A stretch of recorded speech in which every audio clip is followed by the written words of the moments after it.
Дәл осындай реглан жеңді кофтаны бүгінгі видеода тігетін боламыз. Летный матадан, летный джинса матасынан жасалынды. Қараңыздар, полностью жеңі реглан болып кеткен. Сол үшін реглан кофта деп атап жатырмыз. Астыңғы жағында осылай немножко сборкасы бар. Үлкен размерлерге де, іші шығып тұратын адамдарға да прям күшті тұрады. Так, артқы жағын қараңыздар. Артқы жағында да регланмен, мынау кішкене сборкамен күшті кеткен, форманы күшті ұстайды. Етектерінің барлығы осылай өте аккуратны болып, өңделу жұмыстарының барлығын бүгінгі видеода үйренетін боласыздар. Ал дәл осы кофтаның лекаласы қажет болатын болса, төмендегі көрсетілген мына жердегі жазылған менеджердің номеріне жазыңыздар. Қыздар, міне қараңыздар, бізде реглан жеңді кофтамыздың несі дайын. Лекаласы полностью дайын. Мына жерде артқы бойы ортасы сгиб болады. Мынау жең, потом мынау алдыңғы бөлік, и мына жақта бізде алдыңғы бөлікке тігілетін планкасы, мынау жең аузына тігілетін манжеті. Енді барлығының мынау шетімен, жиегімен айналдыра кесіп аламыз. Одан кейін барып матадан пішетін боламыз.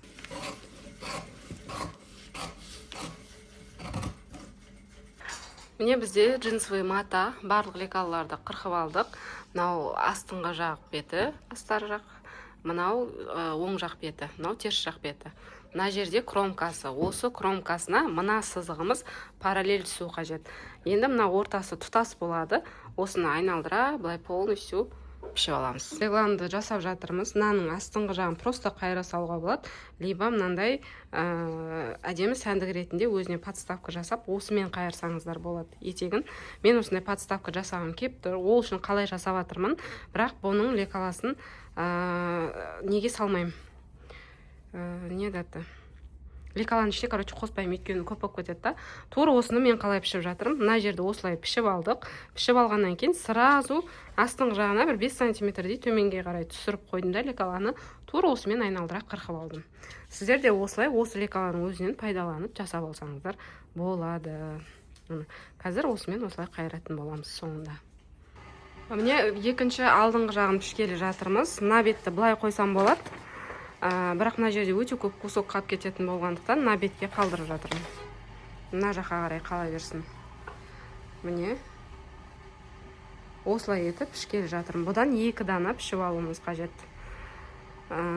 Так, былай айналдыра полностью пішіп алам. Екеуінің ортасы ашық болады, артқы бой тұтас болса. Енді мына жерде былай қарай бүктеп, бұл жерден алдыңғы бойға тігілетін планканы пішіп алам. Бірінші мына осылай. Сосын жеңді одан жоғарғы жақ бетіне былай қойып пішемін. Қазір оны көрсететін боламын. Мына жерде алдыңғы бойдың астына планка жасаған кезде тоже мына жерге места қалдырып кетіңіздер. Мен қазір оны ұмытып кеттім. Если места қалдырғанда астыңғы жағынан осылай қойып, тоже біреуін пішіп ала салғанда бәрі бір тегіс болып кетуші еді. Енді қазір осының астыңғы жағын мына жақта ең соңынан отдельно пішетін боламын. Мына жерде бізде жеңді пішкелі жатырмыз. Мынау тұрған тура осы сызыққа параллельно аламыз. Немесе мына ортасындағы тұрған ұзын сызыққа параллельно аламыз. Осы жерде мынау кішкентай болып тұрған жағы артқы беті. Мынау жазылған, мына жері үлкендеу болып тұрған жағы бұл алдыңғы жағына тігіледі. Енді осыны айналдыра полностью осылай қырқып аламыз. Мына жерде бізде алдыңғы бойдың астыңғы жағына осындай етегін қайыруға сәндік жасағалы жатырмын. Артық сияқты осы қалған кусоктан осы жерге осылай қазір кесіп алатын боламын. Міне біз реглан жеңді кофтаны пішіп қойдық. Мына жерде артқы бой ортасы тұтас пішілді. Етек жағына осылай сәндеп қайыратын боламыз. Алдыңғы бөлікте тур сондай пішіп қойдық. Алдыңғы бөлік 2 дана. Мынау алдыңғы бөлікке тігілетін подборд. Мынау жең аузына тігілетін манжет. Мына жерде біздің жеңіміз. Жеңнің мынау қысқа болып тұрған жағы арты, үлкен болып тұрғаны алды. Алдында міндетті түрде жазуы бар. Барлығын пішіп алдық, енді тігу жұмыстарына кірісеміз. Не мынау бізде артқы бөлік. Артқы бөліктің осы жең тігілетін жеріне түзу бір тігіс түсіріп аламыз да, мына жерге сборка жинаймыз немножко. Мына жақта да тур солай, мына жер тегіс болады. Мына жерден бастап төменге қарай сборка жиналады былай жанына. Алдыңғы бөліксе де дәл солай. Тур мынау алдыңғы жоғарғы жақта где-то осындай жер ештеңке жасамаймыз, арғы жағына немножко сборка жасап тігетін боламыз. Сол үшін барлығына былай 1 сантиметр ара қашықтықтан түзу тігіс түсіріп аламыз. Міне мынандай үлкен тігіспен тігеміз. Мына жерде регулировканы үлкеніне, ең үлкеніне қоямыз. Сосын осылай соңына дейін 1 сантиметр тігіп аламыз.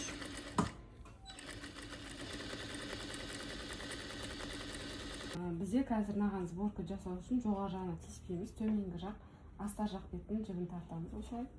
Соны слегка ғана осылай жинаймыз, жоғары жағына тиіспейміз, где-то осындай жерге дейін. Сосын осы аралыққа бүйтіп немножко сборкаларды алып келеміз, қатты көп емес, слегка сборка жасап шығамыз осылай. Бір тегіс етіп.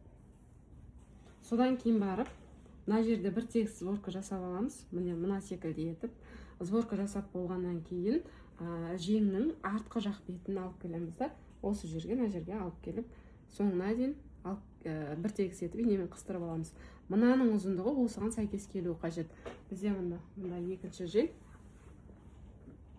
Жоғары болып тұрған жағы арты, мына жердің сборкасы негізі сборканы алып тастасақ, нарадан үлкен. Надан.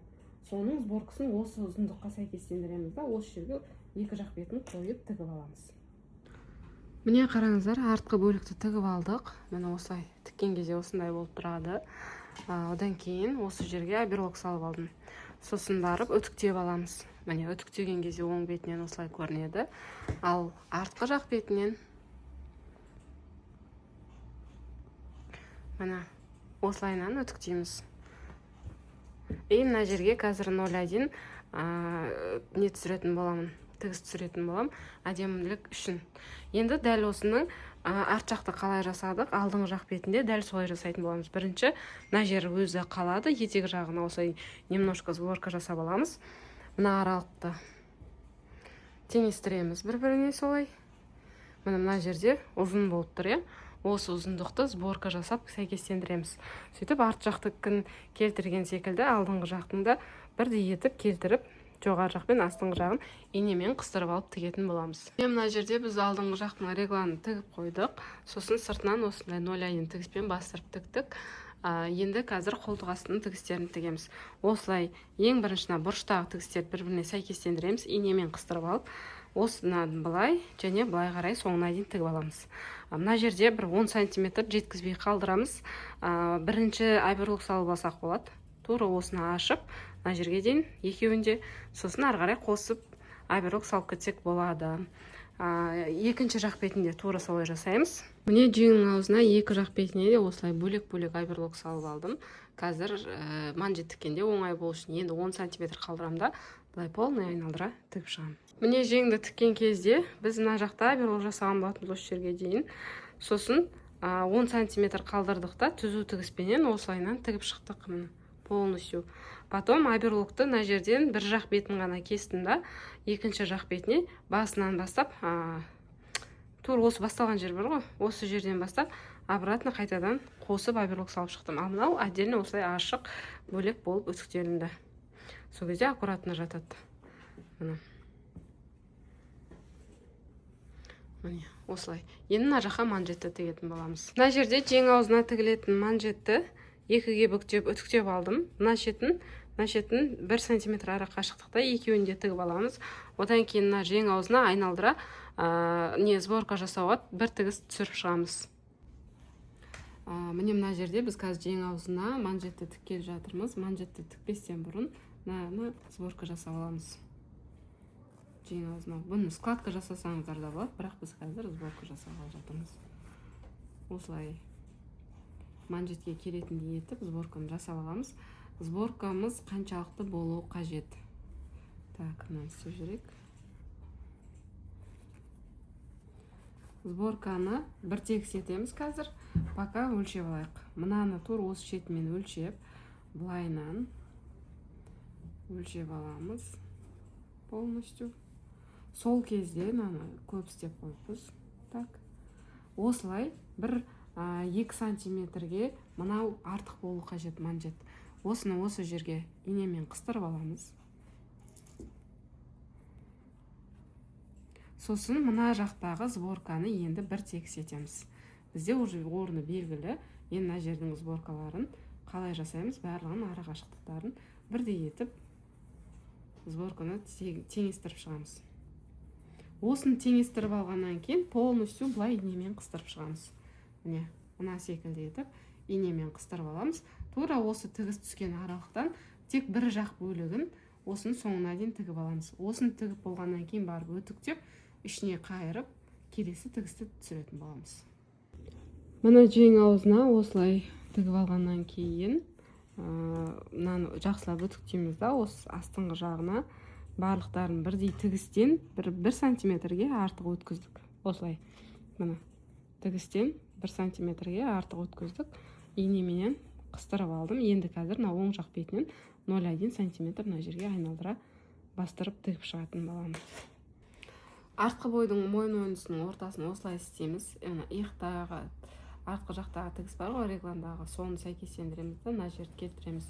Одан кейін мынау алдыңғы жақтың тігісі сәйкес. Мына жерді егер нетсе, мынаны бір тегіс етіп дөңгелетіп кесіп жіберсек болады мына аралықты. Сосын уже астыңғы жағы полный бір теңестіріп аламыз. Бір дейма жоқ па. Мына жерлер біз алдына планка тіккенде осылай созылуы мүмкін. Сол себепті оңай болу үшін бір түзу тігіспен бір тігіп алып, сәйкестендіріп, сосын барып тіксеңіздер болады. Так, мына бізде мынандай разница ойнап тұр қазір. Так. Екі жақ теңестіреміз. Алдың жақ теңестіреміз. Бәсе, кішкене. Осы артық болып тұрғанда бірінші кесіп тастаймыз. Етегін көріп аламыз. Етегі бір тегіс болып тұр ма? Мына жағы барлығы бір тегіс болып тұр ма? Мына алды тең ба? Барлығын тексеріп аламыз. Өйткені біз соңғы осы айналдыру жұмыстарын тіккелі жатырмыз. Міне.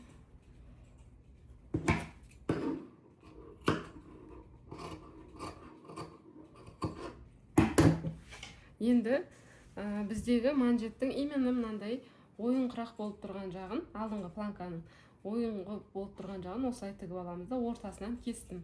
Енді қазір оң бетіне аударған кезде біреуін былай қарай, біреуін былай қарай қоямыз да, теңестіріп, тура мойынның артқы ортасына алып келеміз. Міне, осылай артқы мойынның ортасына келіп инемен қыстырамыз. Мына жақтан былай қарай соңына дейін инемен қыстырып шығамыз, теңестіріп түгел. Егер де мына жерде планка жылжи беретін болса, мынаның арасына паутина жабыстырып тастасаңыздар болады. Әйтпесе тігіп атқанда біреуі айнып, біреуі кішкентай болып, осындай болып та қалуы мүмкін. Бір тегіс болу үшін мынаған ішіне паутина жабыстырып, осылай үтіктеп тастап барып, мынаны тіксеңіздер болады. Міне тур ортасын белгілеп, екі жақ бетіне осылай инемен қыстырып алдық. Менде қазір мына жері артық болып тұр. Тура мына жермен бірдей етіп кесіп тастаймын. Екінші жақ бетінде де почти тура сондай бізде артық қалып тұр. Екінші жақ бетте де оны да осылай кесіп тастаймын. Мынаның астыңғы жағымен бірдей қылып қалдырам. Мынаның шетіндегімен. Енді біз арасына паутина жабыстырғанбыз. Қазір мына жерді ашамын да, былай қарай қайырып бірінші 1 сантиметр ара қашықтықта тігіп аламын мына жерді. Сосын барып оң бетіне аударып, мына шетте 1 сантиметр қалады. Осы аралықтан бастап айналдыра, тоже мынаның шетінен 1 сантиметр ара қашықтықта айналдыра тігіп шығатын болам. И сосын ең соңында етекті обработка жасаймыз. Міне біздің почти кофтамыз дайын болып қалды. И мына жерде жең аузындағы манжеті, мында кнопка жасаймыз, немесе түймелі жасаймыз. Пока что көреміз енді қалай болады. Но бірақ легкий, өте күшті болып тұр. Енді мынаның астыңғы жағына біз мынандай етіп, как әдемі етіп өңдегіміз келіп тұр ғой. Сол үшін мына жерді және мына жерді тігіп аламыз да, оверлок саламыз. И сосын мынау жоғарғы жақ бетіне полностью айналдыра оверлок салып шығатын болам. Одан кейін барып мына етекке қондырамыз. Міне қазір етегіне полный оверлок жасап алдық, шетін қосып алдық. Енді мына жақтарын осылай бір тегіс етіп, мына жерді сәйкестендіреміз. Мына ортасы, астыңғы жағын келтіріп, инемен қыстырып аламыз, а то бір тегіс шықпай қалады. Мына жер мысалы созылып тұр. Осы жерлердің барлығын бір тегіс етіп, келтіріп алып, 1 сантиметр ара қашықтықтан тігіп шығамыз. Мына шеті, мына жаққа оверлок салып алдық қой, асты 1 сантиметр болып тұр. Тура осыны осылай 1 сантиметр ара қашықтықтан былай қарай айналдыра, енді до конца тігіп кетеміз.